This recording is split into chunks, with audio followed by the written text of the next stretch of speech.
তো বন্ধুরা, আমি আমার একটা বাজে ভিডিও কিছু 13 তারিখ থেকে সোশ্যাল মিডিয়ায় খুবই পরিমাণে ভাইরাল হচ্ছে। তো ভিডিওটা আমি খুবই লজ্জিত। বলছি মানে তোর আছে মানে লজ্জা, তখন বলছে ভিডিও না করলে কিন্তু করতে দেবো না, কিন্তু এখন বলছে লজ্জা লাগছে। আমার নিজের উপরই ঘৃণা হচ্ছে। বলছি মানে শফিক, তোকে আর মানুষে কতবার সাপোর্ট করবে? তখন ওই ভিডিওটা ভাইরাল হলো, তারপরে তোকে সাপোর্ট করলো যে এগিয়ে যে একটা ভালো ছেলে, ভালো ফরম্যাটে কাজ করছিলি, তারপরে এখন এটা। কিন্তু কি করব, যেহেতু ভুল করেছি। তুমি তো ভুল করলে, তো তুমি এখন কি করবে?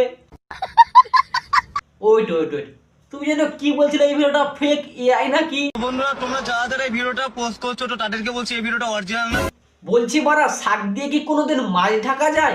প্রথম প্রথম তো সবাই বলে এআই, কিন্তু মানুষ যখন সত্যটা জেনে গেছে তখন ভাই হাত জোর করে ক্ষমা চাইছে। যেহেতু ভুল করেছি তো আপনাদের কাছে ক্ষমা চাইতেই হবে। তো বন্ধুগণ, কি খবর? আয়া পড়ছি আরো একটা